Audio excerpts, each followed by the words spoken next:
Hey there, it's been a minute, or maybe a few months. Really sorry about that. We're always trying to convince ourselves that it's okay to make short videos again, like we used to. And people have been asking us if we're going to make any videos featuring some of the cool new features that Analogue have added to the Analogue 3D. So, you know what?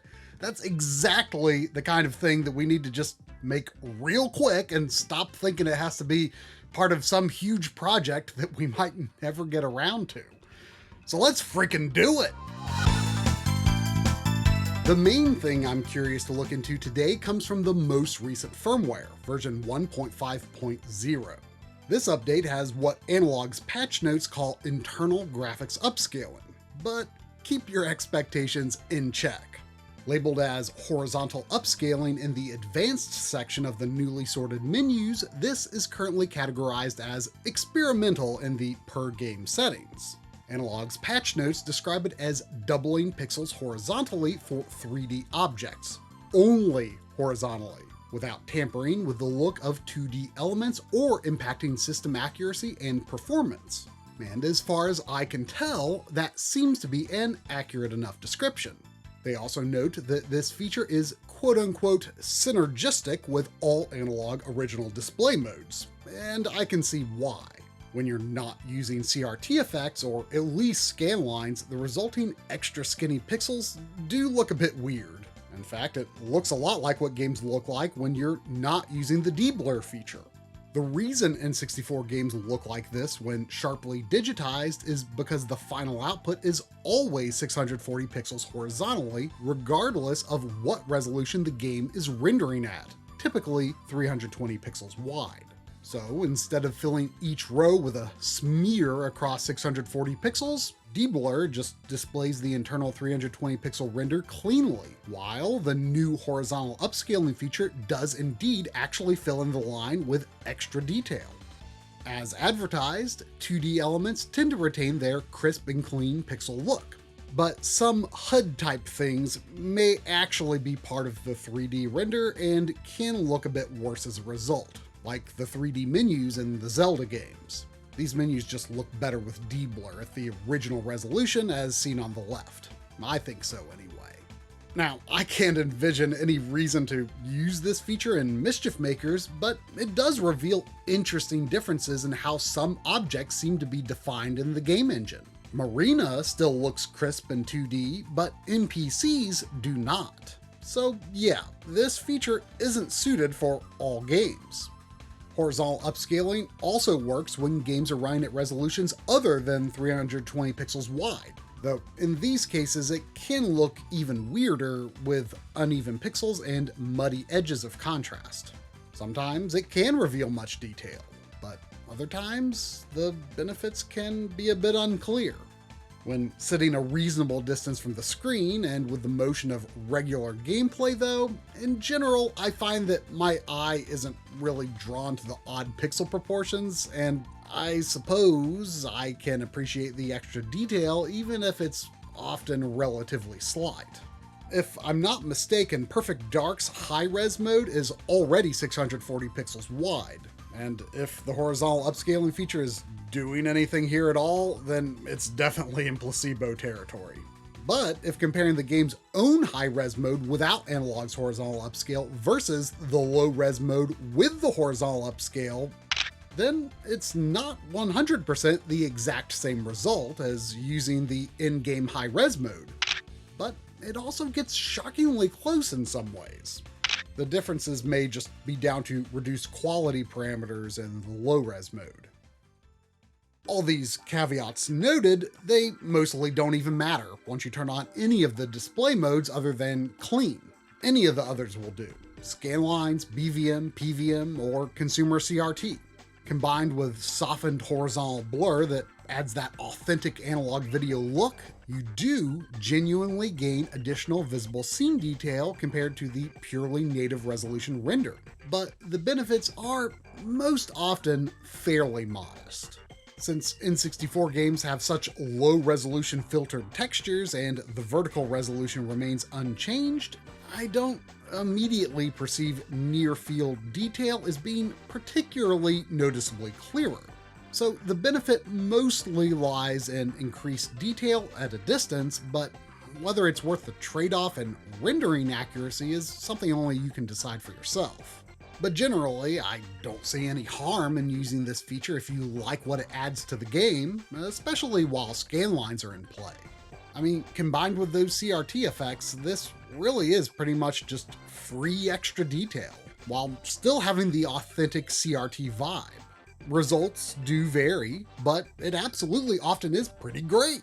You know, Coury's actually been playing through Banjo-Kazooie for the first time on our Twitch channel, and he has been using the doubled horizontal resolution alongside the Analogue 3D's clean, scanline-free graphics mode. And he's not particularly weirded out by the skinny pixel look, so maybe you'll get on with it too. I mean, I'm sure he'd prefer how it looks with scan lines, but scan lines and other CRT effects tend to make for a poor result on streams and recorded video. As claimed, performance appears to be unaffected. Running this heavy scene from Conker in the unleashed overclocking mode, which still struggles, well, the increased horizontal detail does not change the performance profile whatsoever. People might be disappointed that there's no option to increase the vertical resolution, but I wonder if that would indeed interfere with the system's accuracy. I maintain that increased rendering resolutions for games of this generation are not necessarily as desirable as people think they are. I mean, sure, I'll admit, sometimes I have fun with higher resolutions and decomp and recomp ports and the like, but sticking to the original resolution often results in a more cohesive image. One of ours, and just about everyone else's biggest criticisms of the Analogue 3D at launch, was its horrible handling of 480i content. It was such a tease seeing high-res 480i modes run significantly better with overclocking compared to original hardware, while looking awful due to weave deinterlacing. At the time, Analogue said that they were working on a feature to access the original frame buffer. Much of the time, 480i scenes are actually internally rendered at 480p rather than field-rendered 480i. And that feature came much sooner than expected earlier this year. Things like the 2D menus in Factor 5's games are field rendered and thus have weave deinterlacing artifacts. But any scenes with 3D elements are progressive, and broadly speaking, that seems to be the case for most 480i content on N64 that I've tested. It kind of blew my mind to realize that the N64 had always been capable of rendering 480p, just without any way to output the signal as such. Star Wars Episode 1 Racer is a particularly interesting example because even with progressive mode enabled, the pixels are still really wide. It's a very strange look. But if you combine progressive imagery with the horizontal pixel doubling, you get square pixels, and it looks fantastic.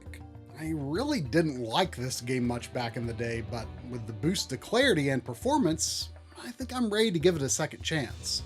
Conversely, the Factor 5 games already have square pixels when converting 480i to 480p. Horizontal upscaling does add detail, but depending on the game, some aspects may look crisper, while others look blurrier. It really is a case-by-case thing, which is why it's so nice that these settings are saved per game. HDR was also quite lousy at launch, with no way to set peak brightness depending on your screen or preferences, typically resulting in an unexpectedly dim HDR picture. Now there are multiple settings with nit values listed for average and peak brightness. My LG C1 OLED maxes out somewhere between 700 and 800 nits, I think, so going beyond that, up to a setting of 1700, just results in blown out highlights. 650 max nits, based on BVM luminance supposedly, feels the most comfortable to my eyes, though it is actually dimmer than SDR at the max OLED pixel brightness allowed by the TV as shown here. Normally I have that set to 80% rather than 100 for SDR because my eyes just prefer it. 800 nits pretty much matches the perceived brightness of SDR, though all HDR modes seem to show more intense black lines between scan lines compared to SDR. Personally, I'm content with how things are balanced with CRT effects in the SDR image, but for those who like much brighter images and have newer OLEDs capable of higher peak nits than my C1, then these new options should help. Well, that's all for today. There have been other things like improvements to the Analogue OS and save states, which I know are huge for a lot of people, but that's really more Coury's area of interest than my own, so I personally haven't even tinkered with them at all. And there are still things that I'd like to see added, like additional refresh rate modes and raw resolution display for games that aren't 320 or 640 pixels wide, things like that. But Analogue has been so much more on the ball with feature additions on the Analogue 3D than they have been for any prior product, so praise is most certainly due.